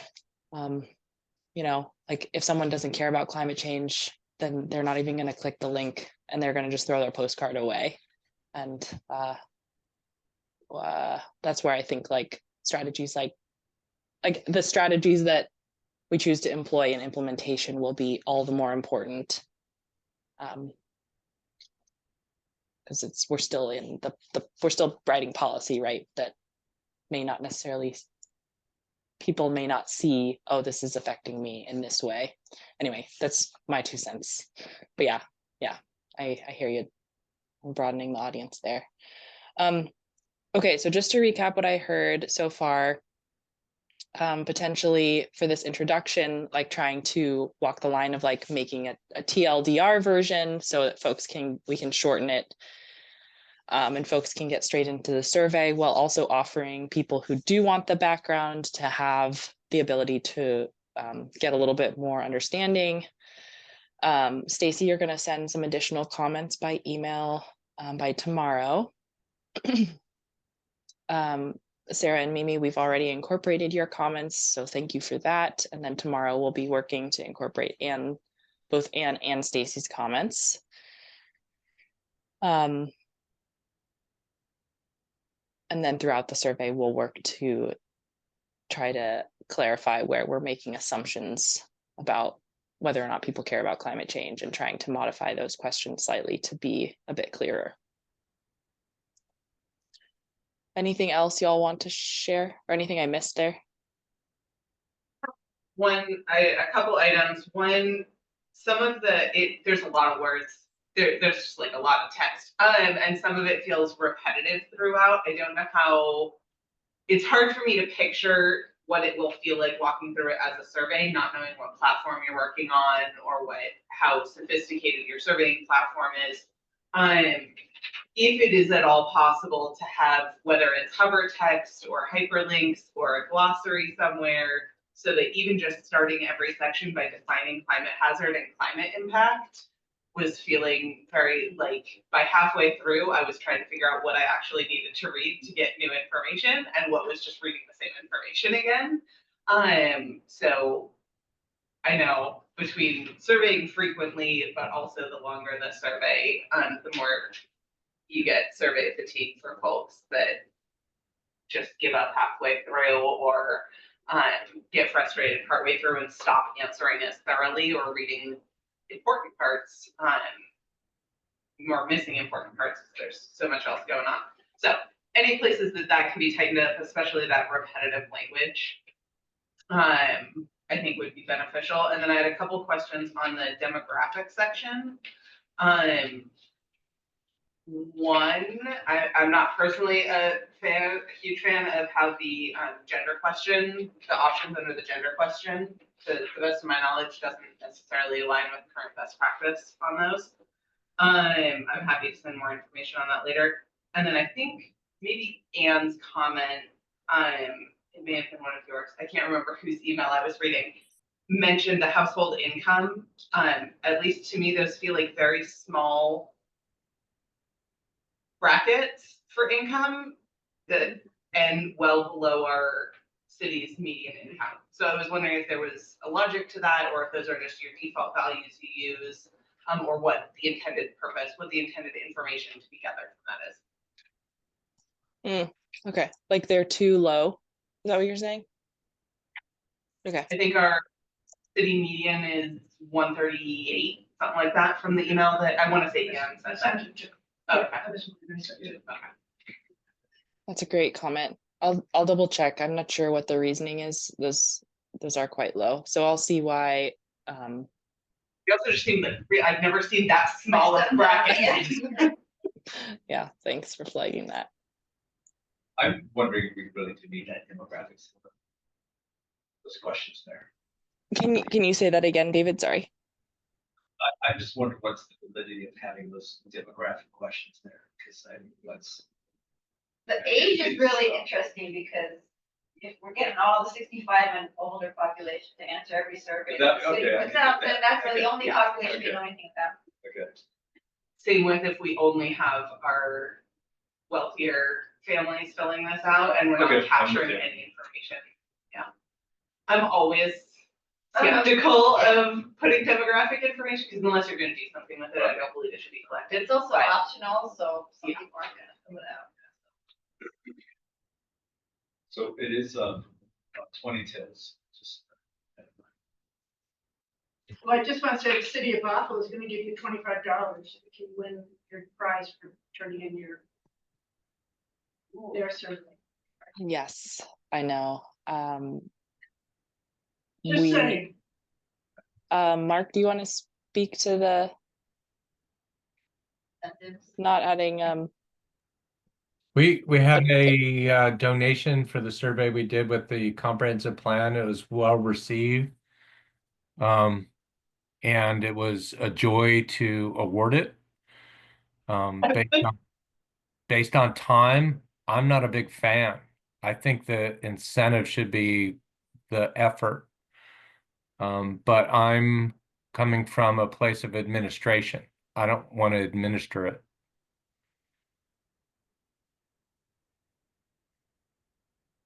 Yeah. Okay.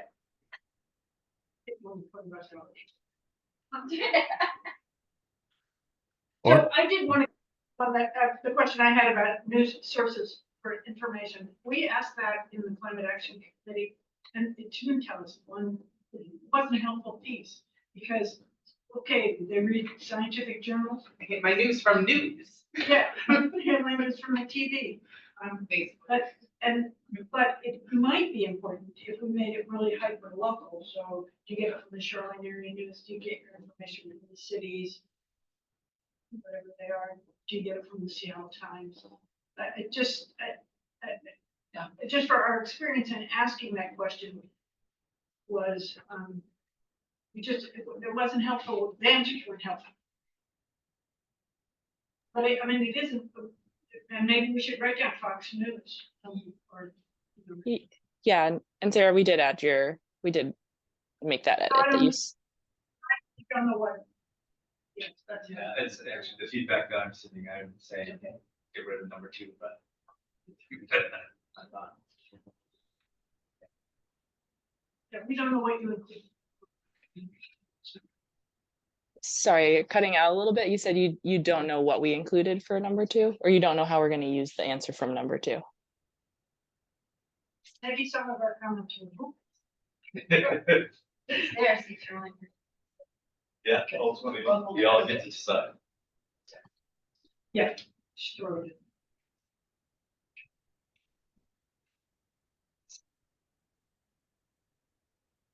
Okay. Great. Sorry if I missed something. My audio is getting a little bit questionable. Thank you for putting that together though and asking for our feedback. Yes. Thanks. Yeah, I'm glad it worked out to bring it to a meeting timing wise. I wasn't convinced it was going to work out, but we made it happen. Okay, so just as a reminder, we will keep you all posted on the timeline for the survey launch. As you can see, it's happening like just a day or two after our March CPAT meeting. There's a small chance it'll happen before, so fingers crossed, but we'll make sure to share updates with you all along the way. And then just a reminder, if you have any additional comments, Stacy, I'm looking at you, and then Victoria, I flagged a follow-up, so I'll follow up with you directly. Please send those in by tomorrow, ideally like any day. I just Okay. sent it to you all. Perfect. And when the postcard for the comp plan, we get it's code or something. Is that gonna be the same thing? We'll have a QR code so folks can scan it with their. Is that what you're referencing? No, we get, when the city mailed out the postcard to your house, each household got one specific code, which they used to enter into the survey. Right? Is that my right, Mark? That wasn't the comp plan survey. That must have been one of the other scientifically relevant surveys that were done. Yeah, so I think in that instance, Sarah, that would be the advantage of doing that is that it would geolocate the survey respondent to the address that postcard was sent, which would be incredibly interesting, but it is logistically and administratively incredibly challenging because you're making essentially a single survey collector for each household in Lake Forest Park. So that would be, I don't know, I think there were like 5,200 residential addresses identified on the list. So we're probably not going to do that, given our time and budget. You're not regulating two people from a household can fill in the survey, right? And Yeah. the same person can do more than once. There's no way to control them. I don't think they will. Why would they go through the survey more than once? But it'll probably have usually we're using SurveyMonkey, and so you excuse me, SurveyMonkey. Excuse me. And usually the approach is that SurveyMonkey can log the IP address and say you've already responded. So if someone tries to take it twice, if they really want to take it a second time, they can open it in an incognito browser. So fun fact, if you ever want to take a survey more than once, just use a hidden window. But we won't. yeah, do it. Yeah. Okay, we have about 10 minutes. Okay. So Great. Well, send any additional thoughts you have on the survey by email. I'm going to move us to this group interview piece. So as I know we're coming in like close to our time together today, but just as a reminder, we talked about this briefly during the engagement plan and engagement strategy development, but we are planning to have about 5 either virtual or in-person group interviews with like different community audiences in Lake Forest Park. And the purpose of these is really to have an alternative form to get community input that's not the survey. So it's a little bit more conversational. It allows us to get some more qualitative answers that don't necessarily come through in a survey, and to hear more directly in like an open-ended format. So these on the slide here, you have these for reference, but these are the objectives of the group interview approach. And then I'm gonna, for the sake of time, skip the reading through those. So we are looking to you all and hoping to get some guidance on like who specific points of contact and like kind of key messengers might be for some of these different audiences. So, excuse me, for example, Victoria, last week you emailed about a local high school service group, and you shared their faculty leader's email address. Like this is like a perfect candidate for a community, like a group interview.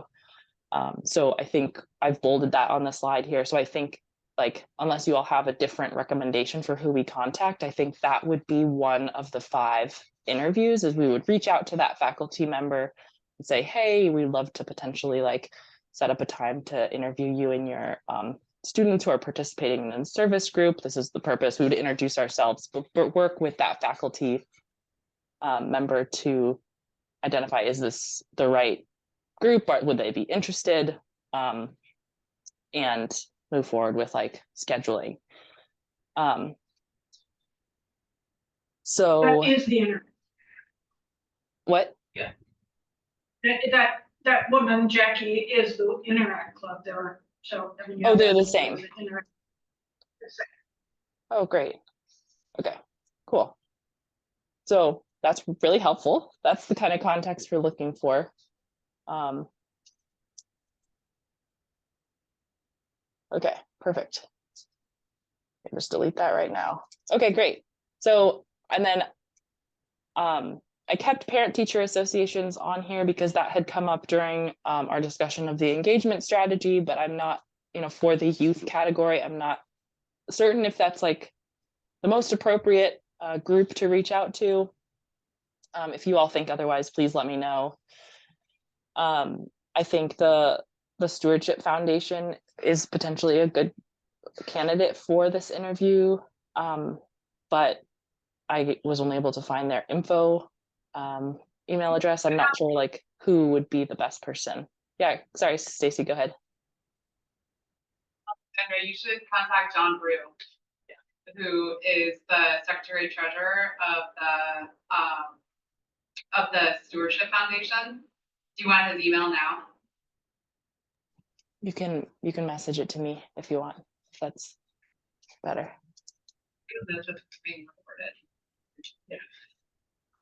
I used to sit on the foundation, so I can. So if you can't get all of it, You know some people. whatever. Okay, sorry, David. I think you said that you used to sit on the foundation, so you could help get us in contact with someone there. John first, but if he doesn't respond, I can.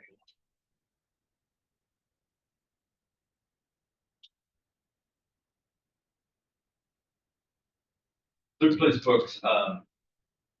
Who is it? Robert Sindelar.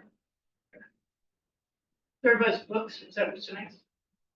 Should that be third place most, or should that be the ED of the Commons? Yeah, should that be Celia at the Commons? It's just in. I would assume that should be the Commons, not the store. SILGJA. E. SILJE. Soder. SODER. Environment Rotary Club. Okay. So do you think third place Commons is like the best point person to potentially reach Lake Forest Park businesses? Well, Celia hosts the business, what do they call it? Chamber of Commerce of the town center. But it's, so she could bring, it depends on what you want. Third Place Commons, it would bring community people together. She could also bring business people together. Yeah.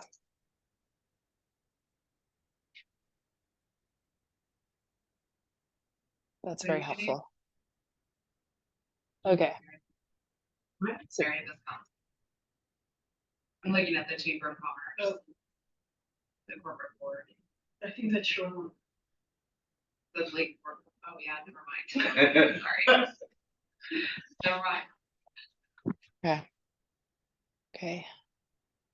And then one idea that came up in the discussion of the draft agenda was like potentially reaching out to the Sheridan Beach Community Club. So I'll just say that they're a private pool, right? That's what we're talking about there. And so it's a very small group of. You might do better if you want to do something like that. I would do the Civic Club because that's a bigger thing and reaches more people. Various different. It's still fairly exclusive. It's still but- exclusive, but if I would do that over the Sheridan Beach, which is. It's Yes. that's what I'm on. So the Civic Club. Yeah, Lake Forest Yeah. Park Civic Club. Yeah, but there should be something else. Well, I wondered if, we've talked a lot about, maybe we should go to the senior center and ask to get a group of Lake Forest Park seniors. I think we should do that. What senior center do we have? Lake Forest Park or the shoreline? Shoreline Lake Forest Park senior. Oh, okay. Yeah. Yes. Okay. Don't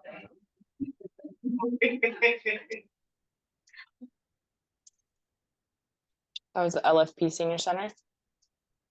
Called Shoreline Lake Forest Park Senior Center. I think they're a good group because they'll be different, I think. Yeah, Okay. and they come to lunch and you could have them, we segregate people out. These are big breakfasts. Okay. It's not the seniors.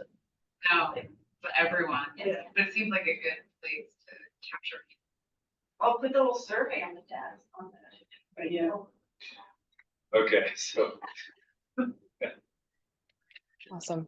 Okay, well, please, if you have any additional thoughts of like who would be good points of contact, one request I'll plant is just if so front and centered is, I know, has a wider reach than it's like King County or King County Plus. So if there's any community groups that are more considering like frontline, whether it's underserved or historically marginalized groups, please let us know. Front and Center can tell you that. I think Front and Center could connect you to a local. Okay, They great. would know who to reach, yeah. And Third Place Commons may actually, like looking at just the calendar of what groups meet in the Commons may also, I haven't browsed it in a while. But that either she may be able to tell you if they're related groups who frequently meet, or just looking at their calendar to see who's Oh. there. Yeah, very Great. interesting. French conversation. Yeah, tons of language conversation ones, but I know there's a number of different interest groups that meet regularly up there. Yeah. Okay. Swing dance. How big is Awesome. it? Okay, David, you ready for me to move us to action items? yes, please. Okay, so just as a quick rundown, since our last meeting, Mark has finished the draft of the website, so that's really exciting. We'll be reviewing that and making some minor tweaks. Hopefully not making any minor tweaks, but if needed, we will. Thank you, Mark, for all your work there. This fact sheet that we've talked about is still in progress, and we're kind of saving that to utilize and support engagement as needed. The project team, we're sending those roundup emails within 1 week of the CPAT meeting. An ongoing one flagged from our January meeting is to ensure our language is clear and specific, minimize jargon, and do our best to tailor products to Lake Forest Park context. And then this last one on the slide is, we just had this conversation tonight, so you all provided great input on the survey. We really appreciate that. Please send any additional items. Our action items from tonight are, Seb and I have a number of follow-ups related to the climate impacts assessment and the vulnerability assessment. And then I've got a number of follow-ups on the survey. So I think most of our action items are on the project team side, with a few Stacy, you said you'd send those comments and already did. An open invitation to anyone else to send additional comments. Are there any other action items from tonight that I'm missing? Do you have any contact names for your list? Send them your way. Great, a good flag. What's the hard by when on that? Ready. By end of February would be amazing.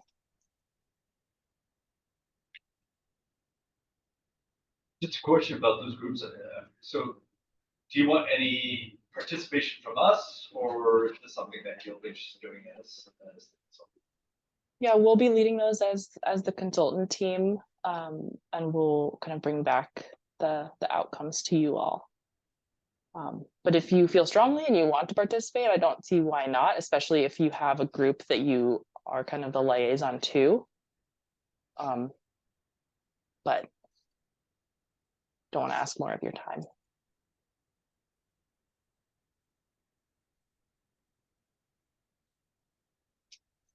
anything else? Allison? Okay, great. And then I already showed you this timeline for our meetings. This is in your packet for reference, and I'll resend the slides as well.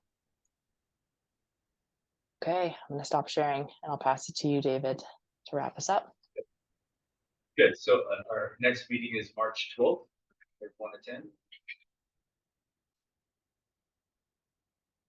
Yep. Then do I have motion to adjourn? So. Okay, second. Okay. Second. But- So my kid's a nurse. She said 40 people are in the emergency room with flu symptoms. Get flu symptoms, not too